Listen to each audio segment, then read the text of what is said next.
Assalamualaikum warahmatullahi wabarakatuh. Perkenalkan, nama saya Muhammad Hanif Faisal dengan NIM 2305120140428. Jadi di kesempatan kali ini saya akan membahas tentang jenis-jenis memori komputer. Lanjut ke pendahuluan.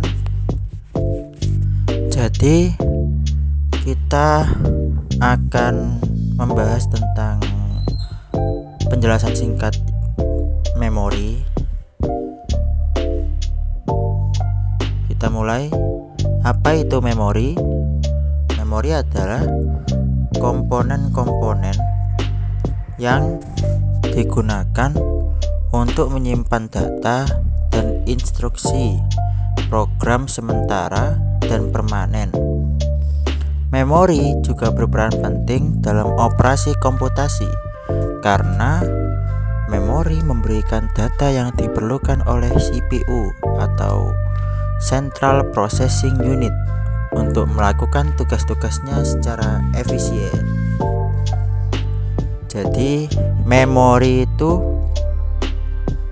berperan penting banget dalam operasi komputasi di dalam komputer karena dia berperan untuk memberikan data yang diperlukan oleh CPU. Terus lanjut kita ke pembahasan yang pertama, yaitu memori utama atau kita sebut dengan RAM dan ROM. Memori utama yaitu komponen yang penting dalam komputer yang menyimpan data dan instruksi program yang sedang diakses dan diproses oleh CPU. Jadi memori utama ini ada dua, yaitu RAM dan ROM, yang sangat penting banget untuk proses komputasi dalam komputer gitu. Kemudian lanjut kita ke bahasan RAM. Apa itu RAM? RAM adalah Random Access Memory. RAM adalah jenis memori utama yang digunakan oleh komputer untuk menyimpan data dan program yang sedang dijalankan. RAM adalah memori yang bisa diakses secara acak. Artinya, setiap bagian dari RAM bisa diakses dalam waktu yang sama tanpa harus mengakses bagian lain terlebih dahulu. RAM bersifat volatil, yang artinya semua informasi yang disimpan akan hilang ketika komputer dimatikan. Adapun jenis-jenis RAM yaitu DRAM dan SRAM. Jadi RAM di sini itu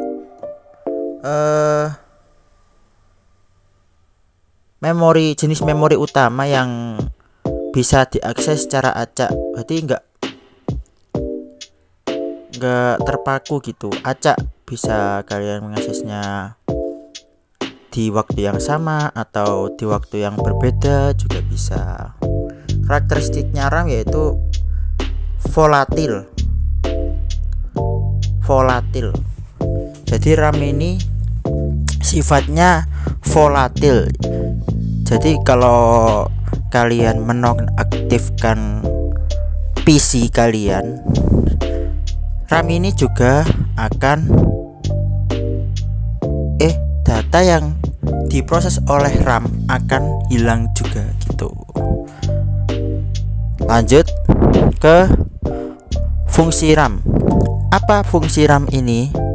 RAM berfungsi sebagai tempat penyimpanan sementara data dan instruksi yang sedang digunakan oleh CPU dalam menjalankan program. Ini memungkinkan CPU untuk mengakses data dengan cepat, meningkatkan kinerja sistem secara keseluruhan, dan mendukung multitasking. RAM juga menyimpan informasi sistem dan memori cache untuk akses data yang sering dipanggil. Dengan kapasitas dan kecepatan yang memadai, RAM memastikan komputer dapat beroperasi dengan lancar dan responsif. Lanjut, kita ke pembahasan ROM, yaitu Read Only Memory. Jadi memori ini berisi tentang instruksi yang sangat penting yang diperlukan selama proses boot komputer. Namun ROM ini adalah memori non volatil. Jadi dapat dibedakan dengan RAM. Kalau RAM kan volatil, kalau ROM ini non volatil. Apa non volatil itu? Non volatil adalah data yang disimpan tidak akan hilang ketika listrik padam. Jadi kalau kalian sedang mengakses komputer di malam hari kemudian terjadi bencana listrik padam, itu data-data yang diakses oleh ROM itu tidak akan hilang gitu. Karena sifat ROM ini non volatil. Jenis-jenis ROM-nya yaitu PROM, EPROM, dan EEPROM. Lanjut, fungsi ROM. Fungsi ROM yaitu untuk penyimpanan permanen instruksi dasar yang diperlukan saat komputer dinyalakan, seperti BIOS atau Basic Input dan Output System, atau UEFI, Unified Extensible Firmware Interface. Ini juga dapat menyimpan informasi konfigurasi perangkat keras dan pengaturan sistem yang bersifat tetap. ROM tidak dapat diubah secara langsung oleh pengguna, yakni permanen, menjadikannya penting untuk menjaga stabilitas dan keamanan sistem komputer. Jadi pengguna tidak bisa semena-mena untuk mengubah ROM secara tiba-tiba gitu. Lanjut, kita ke cache memory. Cache memory adalah memori yang lebih kecil dan lebih cepat yang menyimpan salinan dari data dari memori utama yang paling sering diakses oleh CPU. Tujuannya adalah untuk meningkatkan kecepatan akses data dan efisiensi proses. Jadi cache ini tidak, kan kalian kalau di PC kan mengenal cache itu seperti sampah gitu kan, tapi nggak semua memori cache adalah memori yang tidak berguna. Ada pun sebagian yang berguna dan bersifat permanen tapi bukan virus gitu. Sepemahaman saya itu, mungkin bisa dikoreksi kalau ada kesalahan. Lanjut, cache memory berfungsi untuk apa? Cache memory berfungsi untuk penyimpanan sementara data dan instruksi yang sering diakses oleh CPU. Fungsinya adalah untuk mempercepat akses data, meningkatkan kinerja sistem, meminimalkan latensi, dan mengoptimalkan penggunaan memori dengan prinsip locality. Lanjut, kita ke pembahasan memori sekunder. Memori sekunder ini ada 3, yaitu HDD, SSD, optical disk. Apa sih HDD, SSD itu? Untuk HDD dan SSD kita lanjut ke pembahasan berikutnya nanti. Kita rinci dulu untuk memori sekunder itu apa.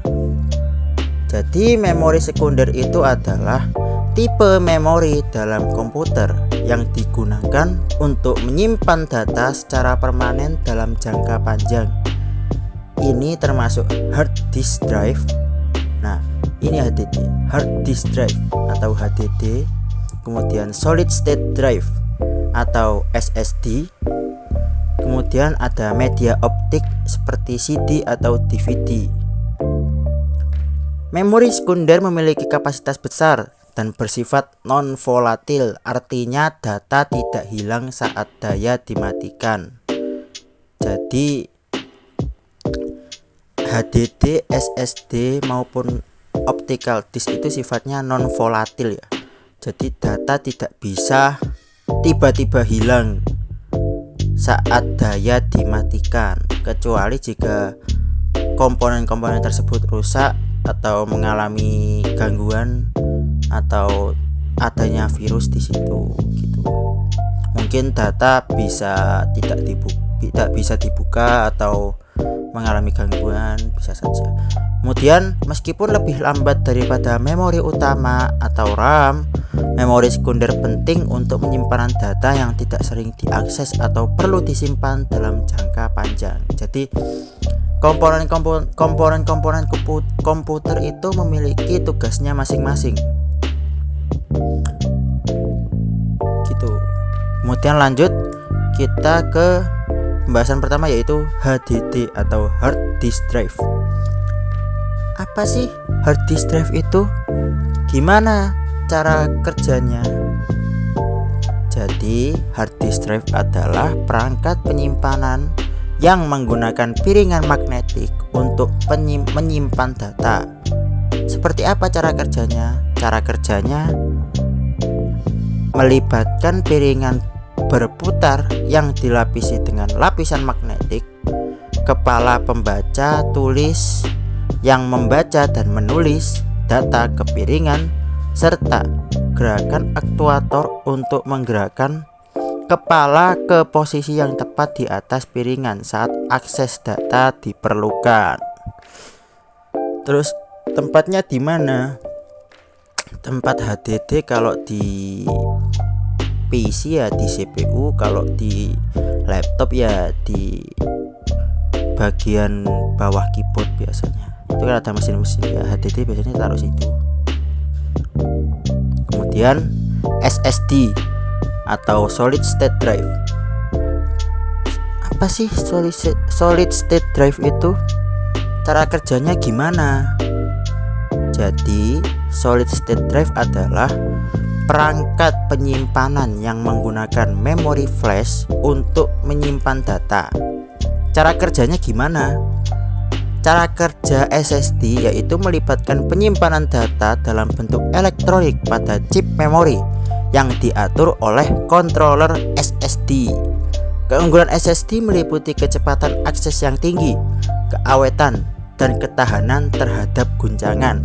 Jadi daripada HDD, SSD ini lebih unggul dari segi kecepatan, dari segi keawetan, karena dia berupa chip, bukan lagi piringan seperti HDD tadi. Kan HDD tadi berupa piringan ya kan, piringan magnetik. Kalau SSD ini berupa chip memori, jadi dia lebih kecil dan lebih simple.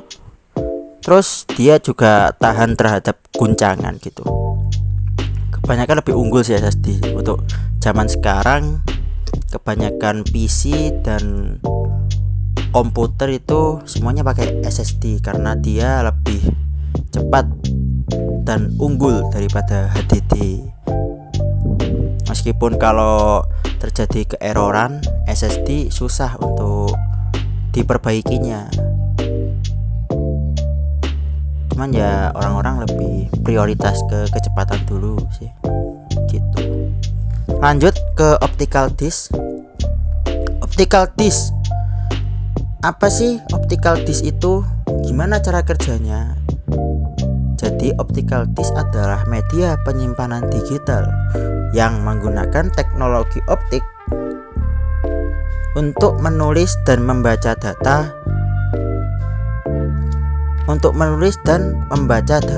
Jenisnya meliputi CD, DVD, dan Blu-ray disc. Mereka cocok untuk penyimpanan data, musik, film, dan software dengan keunggulan ketahanan terhadap kerusakan fisik dan magnetik. Optical disk menggunakan teknologi laser untuk menulis dan membaca data. Saat menulis, laser mengubah lapisan reflektif disk. Saat membaca, laser dipantulkan dari disk ke sensor, menginterpretasikan pola pantulan cahaya untuk mengambil data. Gitu. Langsung lanjut kita ke virtual memory. Apa itu virtual memory?